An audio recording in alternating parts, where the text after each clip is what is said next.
Well, hello and welcome to the Ramon Foster Show, starring the one and only Ramon Foster. I'm Dejan Kovacevic of DK Pittsburgh Sports, and this program is brought to you by the Get-Go Cafe and Market, where they are always open for business with hot, fresh food. Moan, what's going on? Not much, man. If I can be real with you, it's Yeah? like 70 degrees in Tennessee right now. So I'll take that. I've never been a summertime guy, but your boy's ready for some sun and warmth, man. That's all I'm gonna say. I'll take it. I'm not sure what you're dealing with, but that's where I am today. Well, I'll take my 52 and semi partly cloudy and whatever. But did you notice that I have the window open? Look, see, window open. That's pleasant right there. I'll take that all day too. That's usually my norm, like my perfect weather condition. But hey, I needed some sun, man. We had actual snow and ice this year. Yeah. My sympathies. Flowers are on the way to Hendersonville, Tennessee. Moan, the NFL scouting combine opened yesterday, but really it got going with the quarterbacks. Today, and Malik Willis spoke with the media. Kenny Pickett spoke with the media, and everyone in Pittsburgh is going to be like photoshopping Steelers uniforms on these guys, or for that matter, I actually saw earlier today in a bar Photoshop of Steelers uniform on Jimmy Garoppolo. I've seen that. I've seen Jameis Winston. There's a few guys that's on that list. Is like, Carson Wentz. Carson been on there also. Yep. So I mean, computers are wild, and the Photoshop machine is very strong in free agency. So NFL offseason, man. Well, let's talk about what's already here. The number of quarterbacks who are under contract to play for the Pittsburgh Steelers in 2022 is one.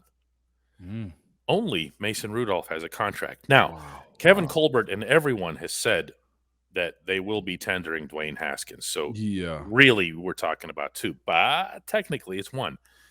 And you've played with the one. You've been in a huddle with the one. With no preconceived notion.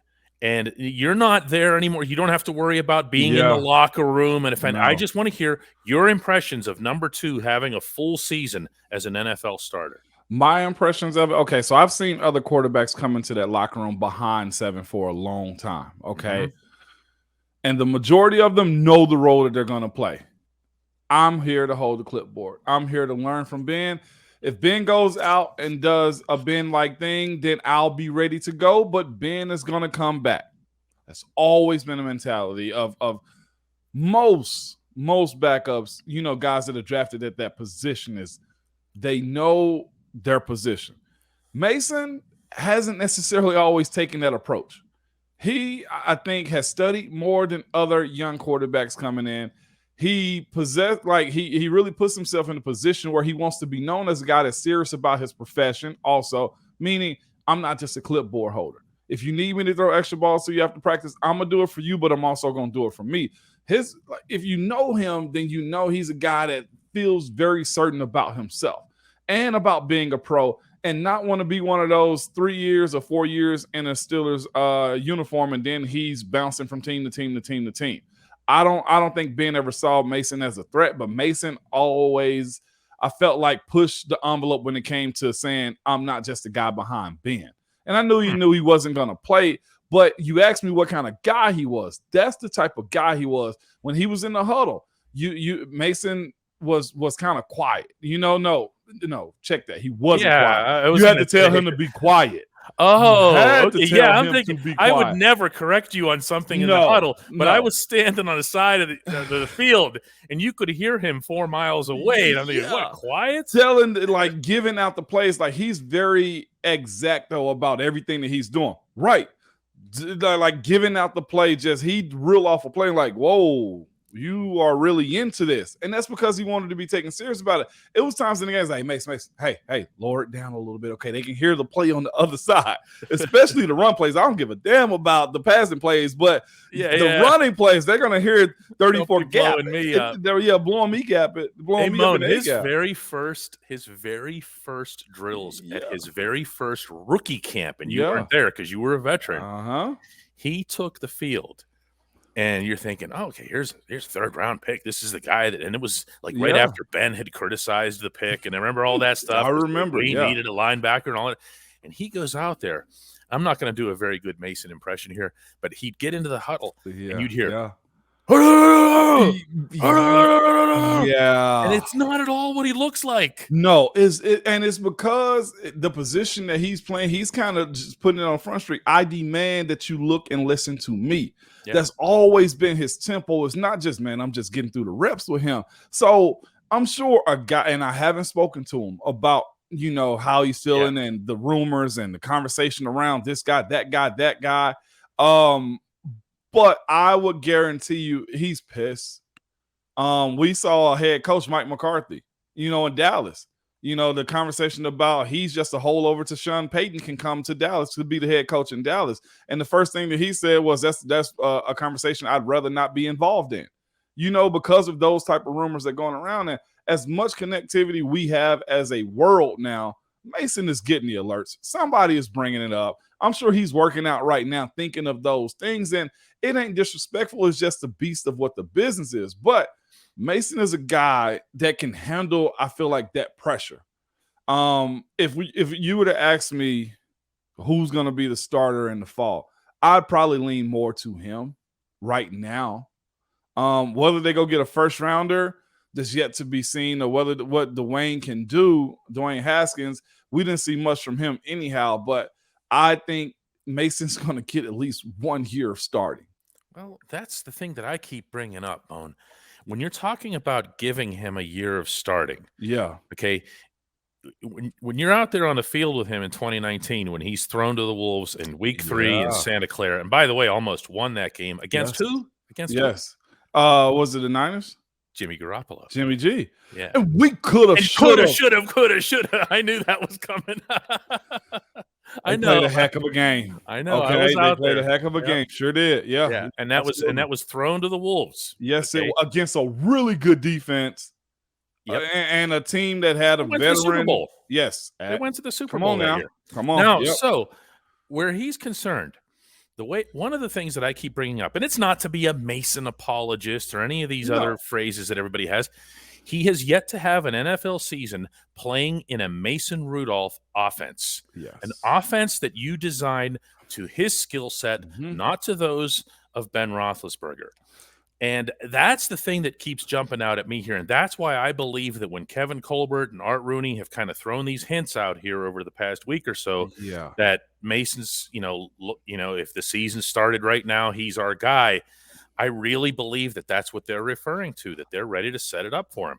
I do too, but the only thing I question is the love affair for Malik Willis, unless they feel like they just want to get as much intel as they can from him through this draft process, because they may see him at some other point in his career. But that's not they totally did that true. They did that with Justin Fields, though. They did. Everyone was, Steelers love Justin Fields. They're going to move up. They're going to get him. They're going to get him. No, they're not. A lot of it is intel and smoke and mirrors sometimes. So I believe it some because they're interviewing, they're talking to him. But like I know the front office and execs of teams, they do a lot of interviewing, conversating, throwing clues over here and suggesting one thing or another. Let's put it this way: you do get Malik Willis, you get a nice arm, you get an athletic quarterback also that can move the pocket. Again, I still don't know if we know what Matt Canada's offense is.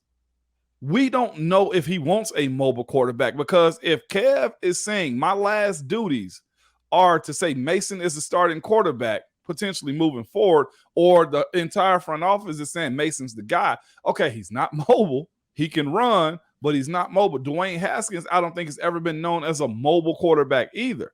So you got two guys on your roster that are just like, okay, what tricks and treats do you have for this offense? Because if that's the case, it doesn't matter what Matt Canada puts out there. It's not going to be for Malik Willis. It's not. Who is this offense actually for? Because to me, if you got three, you got none, really. Because neither one of those guys are like the other. Yeah. So if you were to say, who is my pinpoint for a year? I point to Mason simply because Malik going to have to learn coming from a smaller school. Yeah. Dwayne still is in a learning phase also. The most common, cushiest answer says Mason Rudolph. But again, I charge all of that to say, well, how much different is Mason, aside from the accolades and a 20-year career that Ben had, can he do for that offense? It's Matt Canada that I'm more worried about than it is Mason Rudolph. Can't argue that at all. When we come back, we're going to do something unseemly and put the ball on the ground. Welcome back to the Ramon Foster Show, brought to you by the Get-Go Cafe and Market, where they're open for business and serving hot food around the clock. Ramon, there's a lot of different ways to cater an offense to a quarterback. So whenever I said in the first segment, they have to make a Mason Rudolph type offense, there might be some kind of thought process immediately that goes, oh, you mean like the kind of pass patterns that he prefers and so forth. Well, no, not necessarily. Right. What about running the football? What about getting the most out of your first-round pick? And what about, instead of dreaming about first-round picks on quarterbacks, that you go out and invest a first-round pick on offensive line? Wow. Yeah. It'll come in handy either way. Either way it would, and that's going to be a spot in which you don't know what you're going to get from Chooks. You don't know what you want to do with the young fella Green. Your position at right guard is going to be pretty sketchy on depending on what you want to do. I don't know if LeGlue is a free agent or not. There's a lot of open gaps right there. And if you're going to stockpile offensive linemen, this is the year. Just in general, I've just been looking at this group like it got some real studs. And mind you, tackles, but also interior also. And interior guys are pretty solid in this draft too. You're gonna get some guys that might not just jump off the board for you as far as just their talents, but you got some 6-year seniors, you got some talented guys also just played a whole lot of ball. And not only that, you get an opportunity to pair them with another younger offense because this Steelers offense is going to be relatively young. Yes, very much so. And then it's a building block also to say, hey, look, we got to find a way to get Najee going. Because the best compliment to a quarterback is a really good run game. And I think Najee made Pro Bowl last year, and you kind of side-eyed a little bit because you're thinking to yourself, if he had just a little bit better offensive line, he wouldn't have been an alternate. He'd have been a big choice. He'd have been a first choice right to make the Pro Bowl. You know, the talent is there for him. He can catch the ball, he can run the ball, he can make people miss, and he's got good enough breakaway speed to where he can at least get you those explosive plays. Running plays, 20 yards is an explosive plays. I think he can do those things. He is a Pittsburgh type. Well, he can't do the job if he doesn't have the OL in front of him. And like you said, that's the most cliche thing ever. But I think you bank two things if you do go after offensive line. In this position right now, you don't have the just scared veteran guy that's like, man, I'm tired of getting hit. Truth be told, you got a luxury to say, if I put a young guy out there, let him grow. If Mason, if Dwayne, if whoever else isn't the guy, then at least the young tackle or guard can get enough experience to where when the veteran comes in or when the new first rounder come in, if that's the case, he's got enough experience to where he knows the game. Wait, did you just basically serve up Mason Rudolph as a rag doll here? I did not, but what I'm telling you, sounded like it. Well, let me tell you this: Ben won 2 Super Bowls before I got there, and if I missed a block, it was totally different from a Super Bowl winning quarterback to whereas Mason is behind, and I give up a sack. I'll be like, "Hey, Mason, I got you. Be cool." Okay, that's 2 different conversations. Okay, all right. But you get the experience, and you're playing in AFC North. I tell people that all the time. I saw the season of lies right now is the off season. I saw where Saquon would go. Somebody proposed Saquon Barkley going to Baltimore. Yeah, I'm thinking to myself, how many running backs do they need? Yeah, number 7 one, apparently. Yeah. But I'm also looking at it and just saying to myself, well, he can come to the AFC North if you want to, but this is a hard run-stopping league also as far as the AFC North division goes. You got to have the O-line. I think same thing with Baltimore. They can go get a running back all they want to, but they're looking at the same issues that Pittsburgh is. What are they going to do about their offensive line? Yeah. I mean, it's offensive line. And I'm going to throw another component into it. And, I never hear anybody really talk about this much. Anytime we talk about running back, it's all but the running game. We talked about principally the running back. We agree that that's in place. We talk about the offensive line to a certain extent, the way the quarterback does the RPOs and everything, big part of the alleged Matt Canada offense. But what about a complementary running back? Now think about this for a second. Now, you know and I know that this head coach will run the wheels off of anybody and everybody he gets once he believes in them. You've seen it. You've lived it. But you were also blocking whenever it was the two-man show between Le'Veon Bell and D'Angelo Williams. It's true. And you and all of your fellow linemen were telling me at the time that you loved the idea that D. Will would do this. Go straight down. Slash.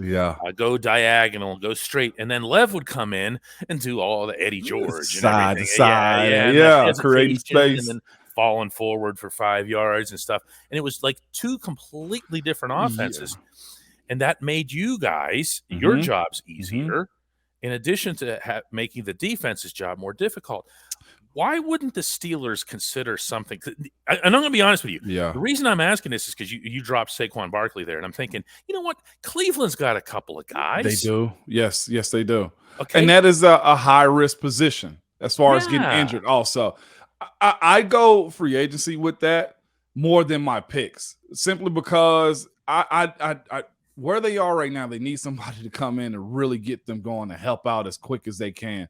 As far as this draft goes, picking a running back 20th overall to me, I think is almost it's not a waste. If there's a third round scat back there that you know and believe in, like there's a difference between getting those scat backs. You're like, yeah, he was a good college player, so we took him. Like, no, you need somebody that fits the mold that's going to be complementary to that offense that's going to have Najee as RB1. Right. Not a bad idea because Najee had a lot of carries, and that ain't good. A lot of contact, and he stayed up trying to get extra yardage too. Not okay for him, man. But if I'm getting on his third round and later, if it's a running back, Saquon.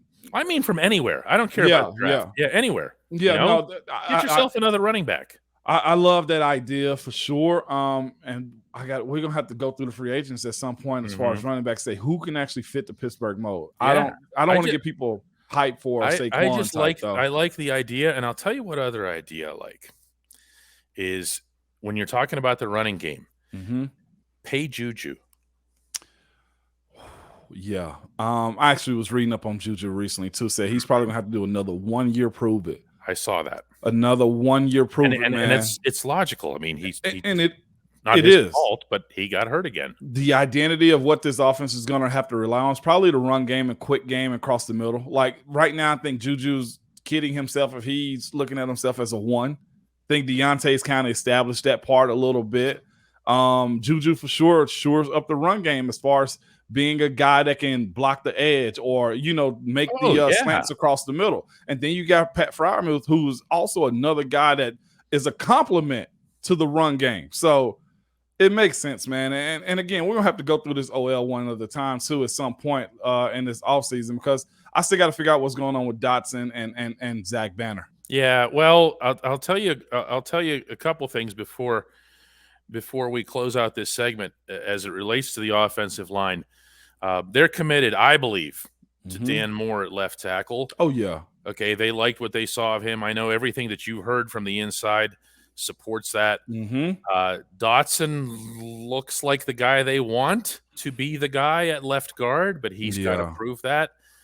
Kendrick Green, I have no idea. I just have no idea. Okay, I'm slow on him simply because he's super young, and it was Indiana he came from.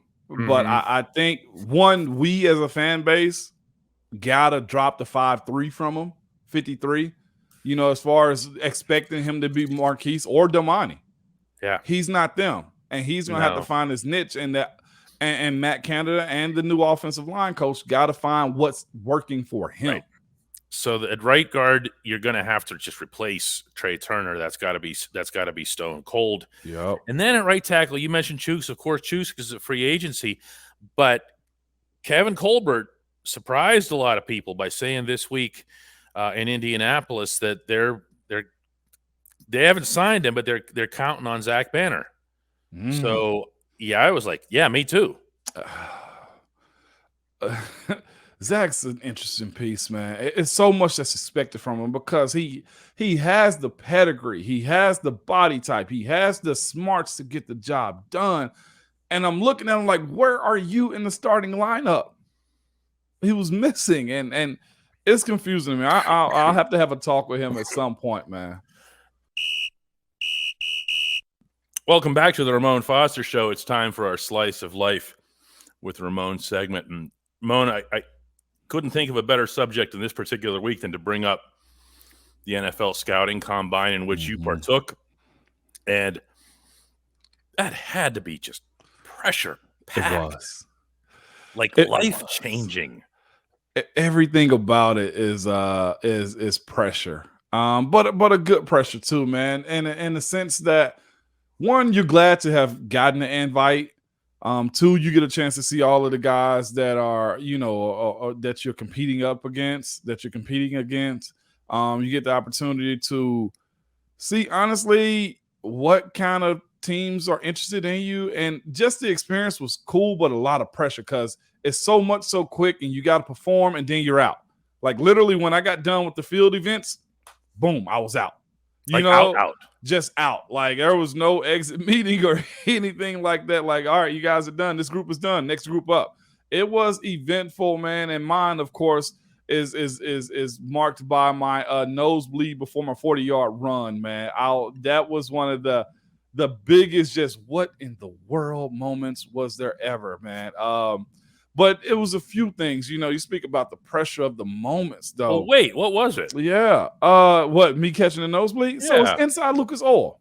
Yeah. And of course, the AC is on in there. It's cold, slightly dry, which is what causes that. Yeah. In the wintertime, my nose get like cracked up. It dries. You know the feeling. I used to have that problem when I was a kid. Yeah. Yes. So that happens to me. Started in Knoxville, where it was a little bit cooler weather for me. At first, like I never caught a nosebleed before.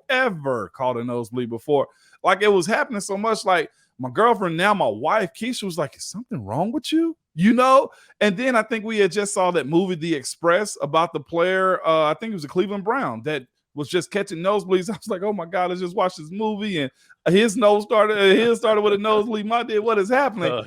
So everything's going through my mind. And come to find out, I just dry nose. Dry air, yeah. Dry air that did it for me. And at the combine, of course, you want to be clear. You sniffing in and just breathing, trying to catch big breaths. And you're already just on nerves are on 10 to perform.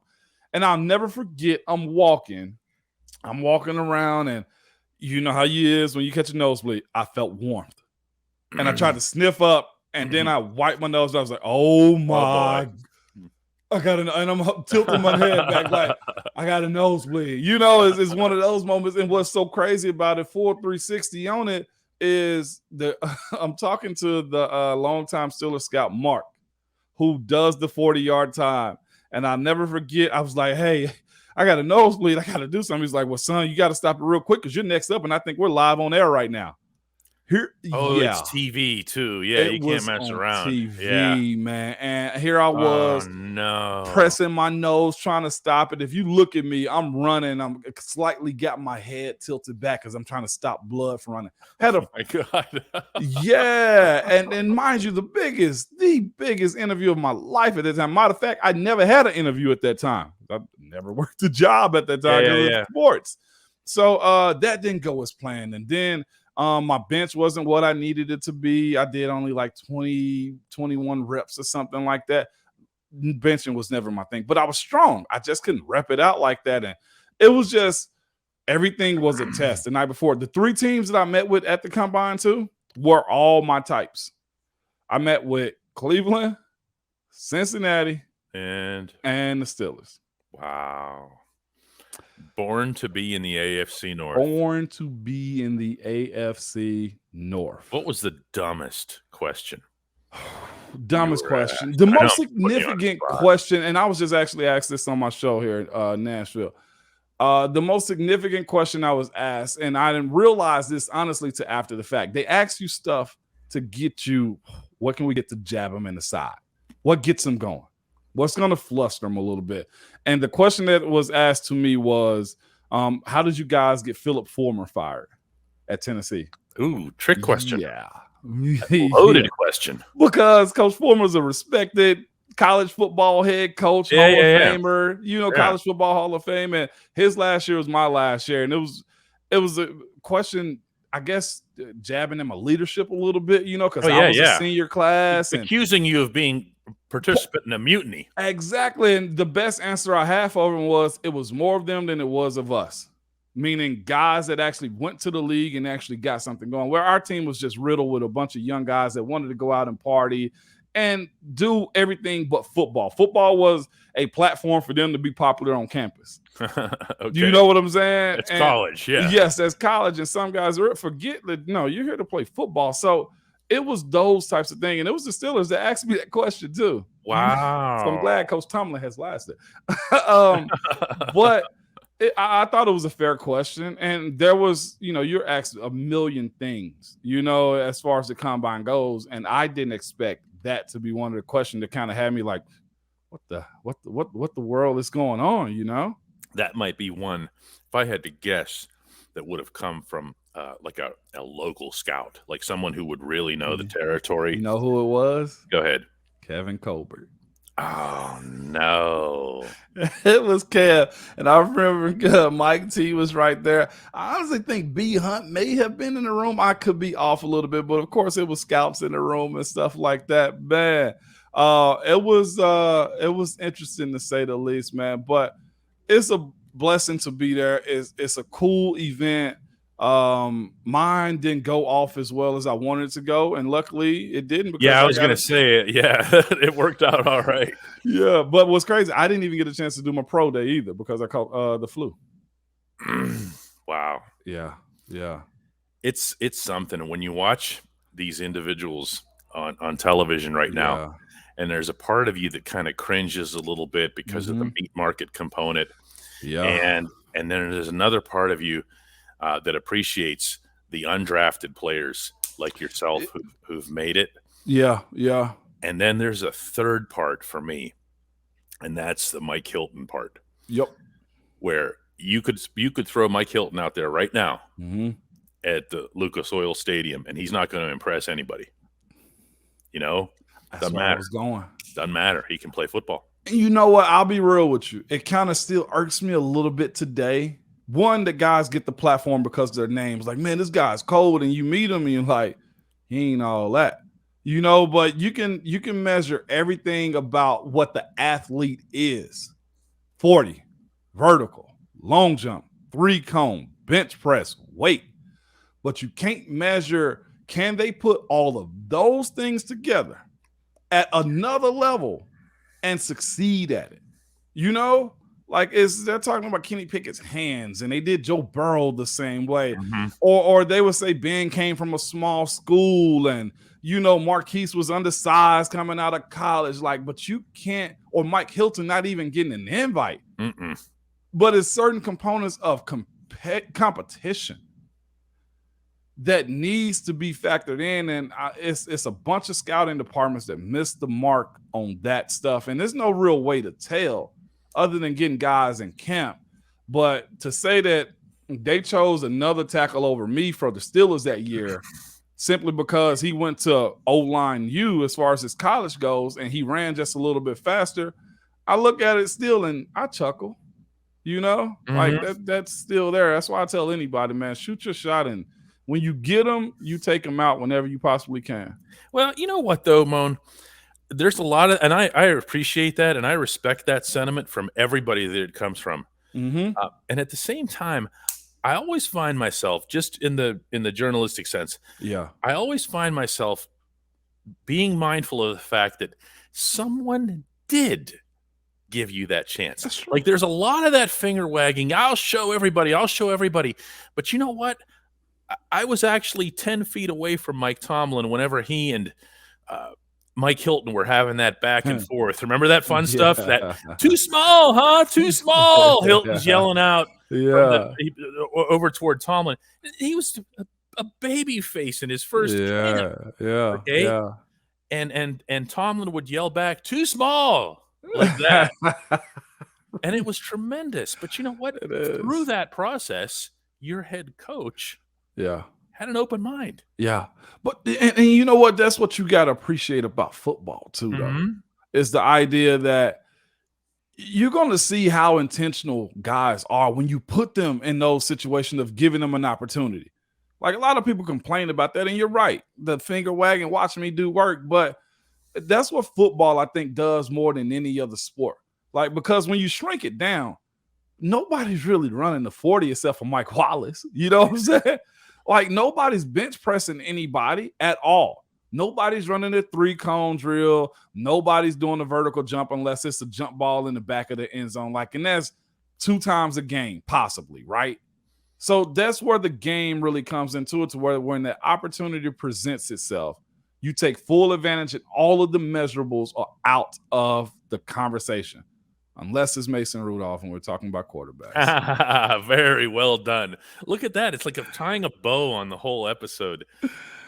Moan, let's do that. Let's do another one of these next week. And by the way, next week we might have a little bit of a surprise for everyone. A little bit more. A little bit more of a surprise for everyone. We'll share at that time, at the appropriate time, as a certain head coach here likes to say. We'll do it at the appropriate time. And it'll be good. Let participation be our guide. We could do this all day. Listen, what is it when the rubber meets the road, man? Okay, this is going to be an episode unto itself. Or come back and watch it. We'll cut your eyelids off. Cut your eyelids off.